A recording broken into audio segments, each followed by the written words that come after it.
Can you think of someone that mentored you, guided you, that shaped the way you got your work ethic? Sure, my uncle. He was the home builder and he built a lot of homes. But he's the one that inspired me. He used to work the hardest. So, what do you say to people that build their roofing business based off of storms? Should roofers do that, or should they have more of a consistent way of generating leads and business? What's your opinion on that? Well, you have to have people, roofers there to go help people in these times, okay? You have to have, and they know that, right? First thing is, You recently donated a kidney to help someone. What made you decide to do it, and how did you find the recipient, if that's something you would like to share with us? well, actually, my sister had passed away about a month prior to that. My sister had lupus. She's had it for many years, so she was up for a liver donation. She needed a liver, right? I guess we buried my sister and my cousin. She's very reserved, etc. She was going through some issues with her kidney, but she didn't really never say anything. Good morning, Larry. This is Nazar with the Roofing Marketer. Great having you on the show, on this podcast. If you want to introduce yourself, your company, and where you guys are located. Good morning, Ezra. This is Larry Polanco from San Antonio, Texas, the owner of Caps Roofing and Construction, and we're based here in San Antonio, Texas. However, we do pretty much roofing anywhere in the state of Texas, residential and commercial. Very cool. And what inspired you to enter the roofing and construction industry? Well, actually, when I was younger, growing up, going to college,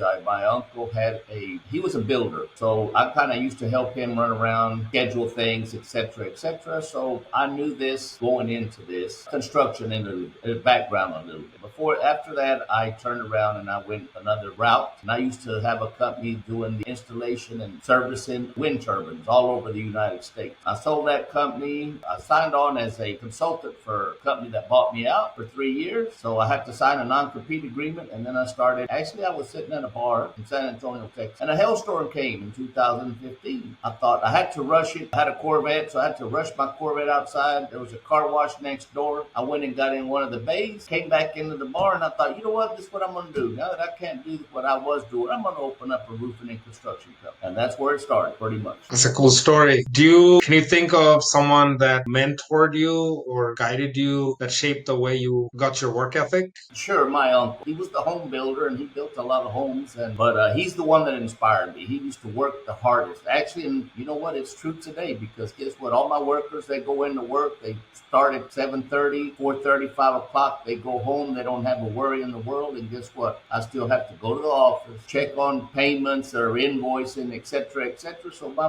my job is pretty much never done. But I enjoy the challenges. I enjoy taking something from nothing and making it work. What would you say was your biggest challenge starting out? The biggest challenge starting out pretty much actually was, as far as residential, it's not a problem. Okay, you meet a customer, they get an insurance job, insurance claim, go meet the customer, talk to them, meet with their adjuster. That's the pretty easiest part of it. Not a problem. But when you get off in commercial work, that's where it begins. The problems arise. Why? Because you pretty much got to finance everything up front, put it in a pay application. You might get it 45, 60 days later. So that's the hardest part of that. The residential is a cash flow for it. Why? Because usually we go in, customer approves it, signs a contract with us. We order the materials 2 or 3 days later on, and we go in one day, tear off the roof, put it on, and that's it. Workers are very hardworking, so they knock it out fairly soon. But in the, like I said, commercial part of it is where the issues happen. Owners not paying, banks have to go in, and et cetera, et cetera. So other than that, that's the hardest part about this business. If I meet a customer, and I talk to them, I have no problem really selling the job, okay? Why? Because I get the customer to feel comfortable with me, et cetera, et cetera. And I always tell my customer, hey, look, during this process, you might not like me in one of this during the process, but eventually at the end of it, I want to leave you with, my goal is, hey, when I leave here, you don't have nothing bad to say about Caps Roofing. In the end of it, I feel your wishes of how your roof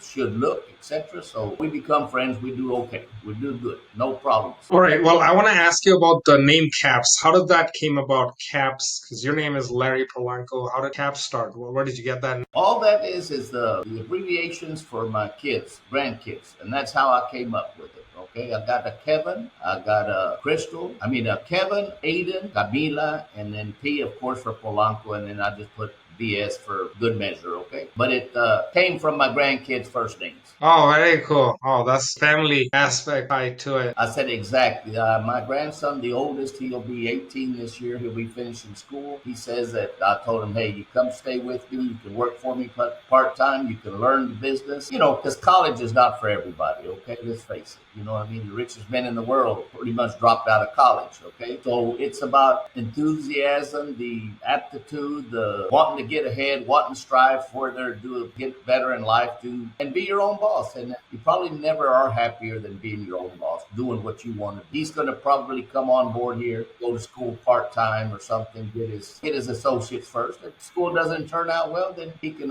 still be learning with me. Maybe he'll just take over. I'm getting old. It's time for me to sit back and relax. Oh, absolutely. Have some margaritas while you're at it. Exactly. I said, go to Florida and sit back on the beach out there. You know what I mean? Let the storms come in, and then we'll go call my grandson. Okay, hey, we got a storm. Come on in. We've got a lot of work now.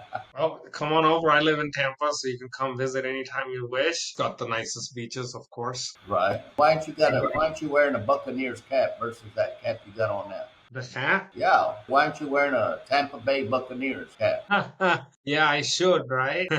Yeah, I'm not like I used to be big with football, but ever since business picked up, it's been hard to really focus on anything else, and I should. But yeah, maybe I should represent because they did win the Super Bowl a couple of years ago. I don't know how they will do this year, but Bucks all the way. I want to ask you about the company. Like, how do you see the company moving for the next 5, 10 years? You did mention that your grandkid might be joining, and you're obviously thinking about retiring at some point. So, what's the next 10 years for 5 or 10 years look for Cap? For Caps, right now I'm doing a hotel and an apartment project in Austin, Texas. The guy's going to build 10 additional buildings there. So I'll do all those. And then at that time, and those are metal structure buildings. So I will turn around, I will order the building, I'll put it up, I'll sheathe it, I'll put the roof on. I don't know what else I'll do after that but we're always bidding jobs. We're certified with a bunch of different companies, whether it's Mulehide, whether it's Versico, whether it's Silka Sarnafield, Duralast, different companies. We have that ability to go out if a customer calls for a specific type of roof. We have standing seam machines where we can do, 2 inch, 1.5 inch, 1 inch for residential. But pretty much just kind of build estimates, put them all together, get some contracts going into next year. Texas is really growing, especially the Austin area. At that point in time, hopefully I'll let my grandson take over and I'll just kind of sit back, maybe do the estimating at the office, but let him be on site actually. Wow, great. Really exciting to hear. But you're still going to be involved with the business, I guess, just going to be taking more back end role, which you're already doing, I guess, at this point. How do you stay motivated nearly after 2 decades in this business? I'm the type of person, I just like to stay active, okay? I mean, I just stay very busy. And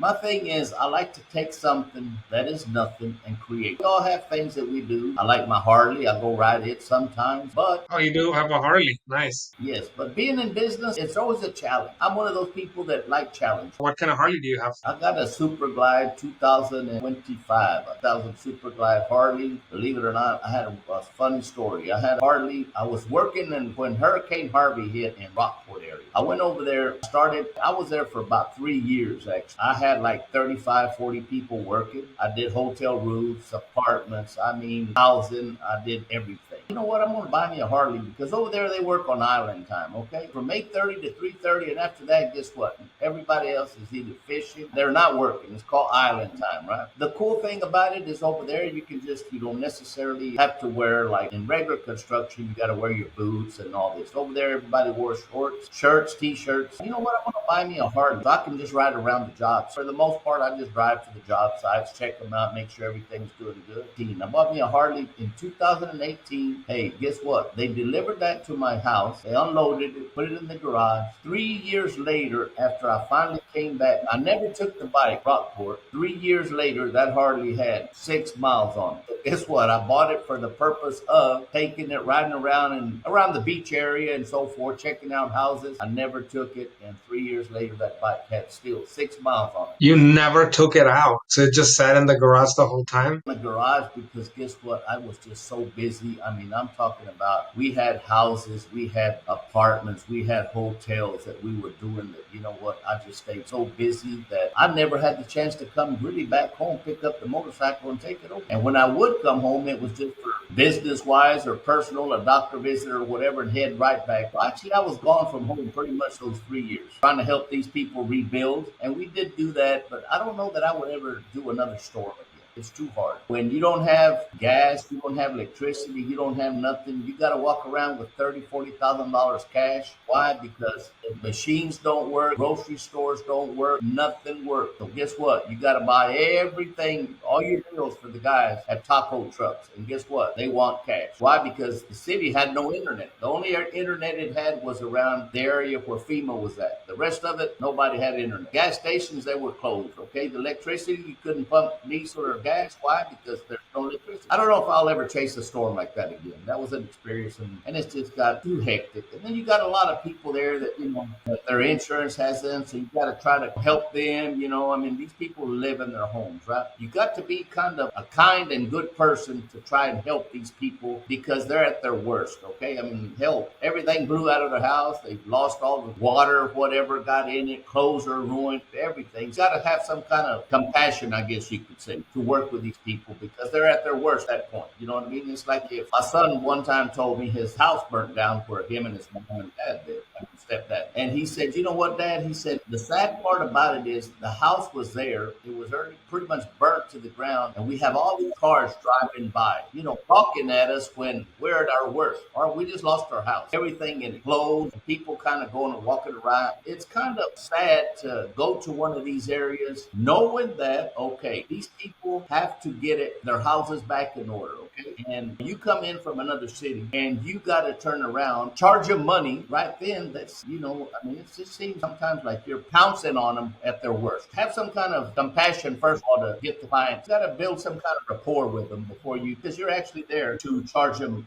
money. You know what I mean? Help them, of course. But anyway, it just takes some compassion. So what do you say to people that build their roofing business based off of storms? Should roofers do that, or should they have more of a consistent way of generating leads and business? What's your opinion on that? Well, you have to have roofers there to go help people in these times, okay? You have to have, and they know that, right? First thing is you have to go make sure that build some kind of rapport with them, know what I mean? First of all, you're there mainly to help them versus just taking their money. But you do have companies that you have to go out. I mean, why? Because if a storm comes through Tampa, right? House gets blown apart, you're going to have to get it fixed. So you just got to have the compassion and the rapport, build that first with the customer, and then he'll feel comfortable with you. Roofers have to be out, construction people have to be out. I want to take this conversation to a slightly different direction, more philanthropic. You recently donated a kidney to help someone. What made you decide to do it, and how did you find the recipient, if that's something you would like to share with us? Well, actually, my sister had passed away about a month prior to that. My sister had lupus. She's had it for many years, so she was up for a liver donation. She needed a liver, right? I guess we buried my sister and my cousin. She's very reserved, etc. She was going through some issues with her kidney, but she didn't really never say anything. My cousin posted on Facebook she was needing a kidney, that she's been needed one. She just hasn't been very private about it, etc. So I just told my cousin, I texted her and I said, hey, well, what do I got to do? She gave me the information. So all the doctor's office set up an appointment, went in, and first thing they said, okay, well, take a picture of your stomach. A lot of people are born with just one kidney, so make sure you got two. People born with one kidney, really? Yeah, some people are born with just one. Oh. So I got in front of that camera, whatever. They took a picture of it. Yeah, you got to make sure you got two before you can get one. Because this is all pretty much anonymous, okay, when you go there at first. He said, okay, what do you know your blood type? I said, sure. I said, O positive. He said, okay, well. He said, well, let me ask you a question. Are you donating to somebody specifically or what? I said, sure. I said, I gave her her name. I said, this is the place she comes to for treatments, whatever. I said, so he looked her up. He said, okay, well, let's check her out. He said, okay, well, guess what? She's O positive too. I said, okay, so now we got two things out of the way. So then they said, okay, we'll start testing you. All the tests. I mean, everything is checked out 100%. Just turns out that everything worked out. And then they ask you, okay, well, let's say that your kidney works better on Nazar versus on, I said, okay. I said, well, I'll tell you what, I'll give mine to him, and the one that he's getting from somebody else works better on her. I said, we'll trade it out. I said, I'm willing to give a kidney. That's it. Whether it works for her or somebody else and she gets somebody else that's more compatible, we'll do it. But it turns out that I was the one that was compatible with her the best. So on August the 15th, I chose a date to go ahead and kidney transplant. My doctor said, okay, let me tell you something. He said, the first thing is she is going to look fabulous. Why? Because she doesn't have to be doing this dialysis.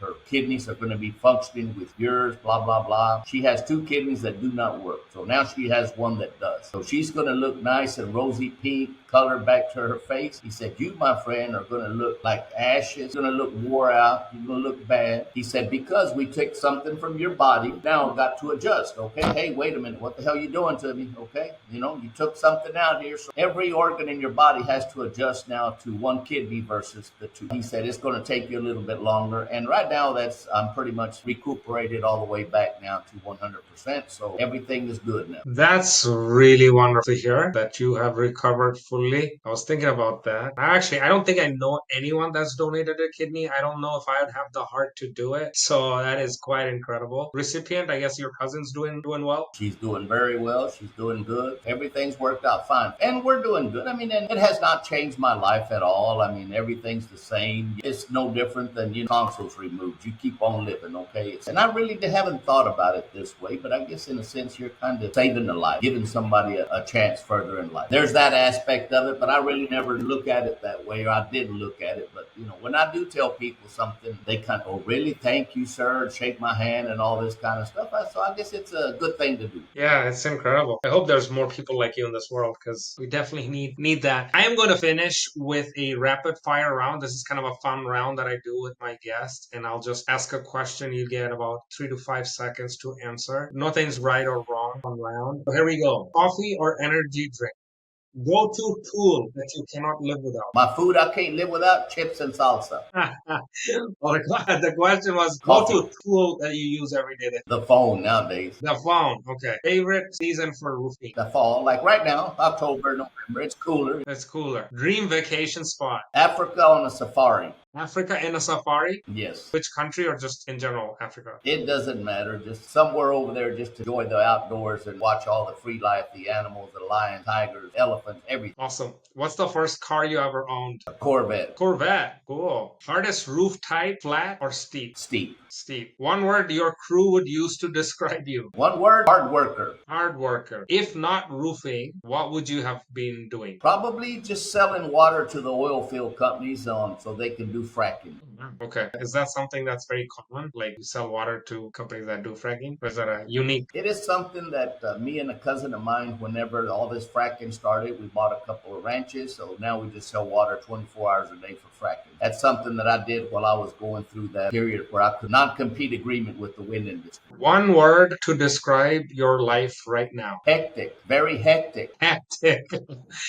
Is life never hectic? All right, this has been super wonderful. What advice would you give? And this can be more open-ended. What advice would you give to someone that's trying to get in the commercial roofing space as a 20-year-old, a young 20-something-year-old that's just trying to break out commercial space? Just be prepared, work really hard, really long hours, different conditions. You have to turn around. Most of all, you have to have empathy and compassion for your client and be communicative to them and tell them everything. You tell a client that you'll be there tomorrow, okay, they're expected. But if something happens and you can't make it for whatever reason, call your client, tell him, hey, something happened, I can't. So if you keep communication open between you and your client, you'll be okay. The person will understand. Great advice. Well, all right. This has been one of the coolest episodes that I've done in a while. So I appreciate you coming on, Larry. Obviously, want to wish you the best of luck with CAPS and with your help, the days up ahead. Any last words to the roofers that might be watching this? What is your message to the world? My message is always to try to help. If you are doing insurance work and so forth, always try to do it where your customer does not come out of pocket any money, okay? Because let's face it, insurance companies do not pay the customer to make money and pocket money after. They just want your roof done, put you back in the same place, have hail not happen, wind not happen, whatever. Always for new roofers going out there, just be truthful with your customers, tell them up front, give them the best deal you can. Don't try to take advantage of them in any kind of way. You'll get along a lot better. You'll have more business. You don't even have to do a lot of advertising at that point and so forth. And it will do the advertising for you if you do everything right for the customer. Thank you. Thank you for sharing that. And for those of you who are watching, you can check out Larry's company, Caps Roofing and Construction, at capsrc.com. I'll put the link in the comments. You can also check them out on Facebook. They have a Facebook page. And I will also put out the contact details for Larry's company. If you're a property manager, commercial property owner, a retail space owner, you can also reach out to him in the Texas area, big market. So shout out to you guys. All right, Larry. Well, thank you so much for coming on. This has been wonderful. I hope to have you on another episode, and good luck to you. Thank you so very much. Appreciate you having me here, Nazareth. And hopefully you and I both can do good together at this. Okay, partnership with Nazareth. You'll do good with him. He'll put your name out there. He's always been very good with me, very upfront, very honest. So anybody that's out there, hey, use his services. He does great work. Thank you so much. I really appreciate that. Guys, we're signing off here. Nazar, the roofing marketer, and we'll see you on another episode of the Roofing and Home Service Industry Podcast.